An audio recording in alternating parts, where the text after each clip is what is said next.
8 मई 2018 का ये वो दिन था जब अमेरिका के तत्कालीन राष्ट्रपति डोनाल्ड ट्रंप अचानक से मीडिया के सामने आते हैं और ऐलान करते हैं Today, I'm thrilled to announce that कि वो ईरान के साथ हुए परमाणु समझौते को रद्द कर रही हैं। और इसके बाद अमेरिका ईरान के ऊपर ताबड़तोड़ आर्थिक प्रतिबंध लगा देता है।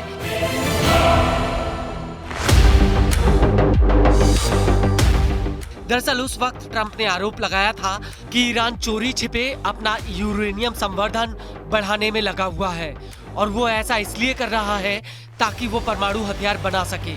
और इसके बाद ये बात पुख्ता हो गई थी कि ईरान ने अपने यूरेनियम संवर्धन को बढ़ाकर 60% तक कर लिया और उसे परमाणु हथियार बनाने के लिए सिर्फ 30% यूरेनियम संवर्धन की जरूरत है।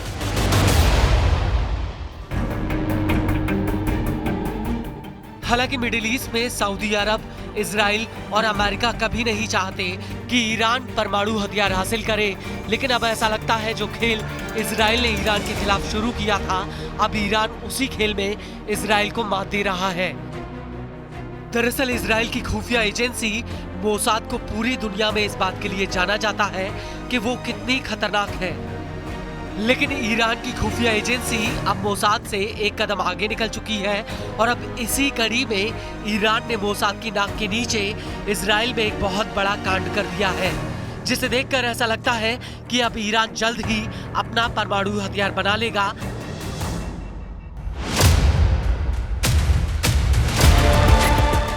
दरअसल इजराइल में 29 साल के डोरोन बोकोबोजा नामक व्यक्ति की गिरफ्तारी हुई है। डोरोन को बीर शिवा इलाके से गिरफ्तार किया गया। डोरोन एक इजरायली यहूदी है, लेकिन जिस आरोप में डोरोन को अरेस्ट किया गया उसने पीएम नेतन्याहू की नींद उड़ा दी है।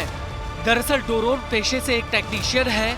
आरोप है कि डोरोन ने इजराइल के डिमोना परमाणु रिएक्टर की खुफिया जानकारी ईरानी जासूस को भेज दी है। डोरोन के ऊपर इजराइल की एक अदालत में मुकदमा भी शुरू किया गया है। उसके ऊपर ईरानी एजेंट से संपर्क करने और दुश्मन को खुफिया जानकारी भेजने का आरोप है।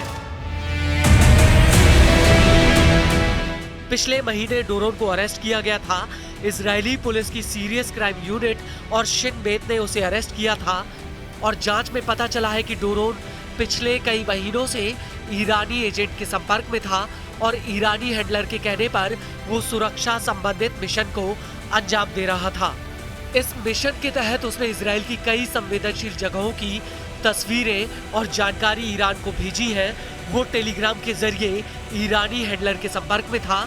दिसंबर 2024 से वो लगातार ईरानी जासूस के संपर्क में था और ईरानी जासूस ने उसे क्रिप्टो करेंसी के जरिए उसके डिजिटल वॉलेट में करीब $850 भेजे थे।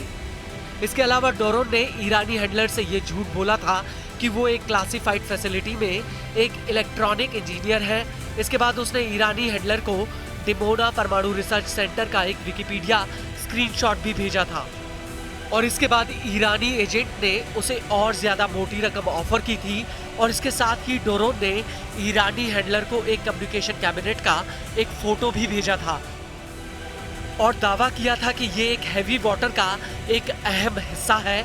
और इस फोटो को देखकर ईरानी हैंडलर ने डोरोन से एक एक्सप्लेनरी वीडियो मांगा था, जिसके बदले में डोरोन के डिजिटल वॉलेट में $650 क्रिप्टो करेंसी डॉलर भेजे गए थे।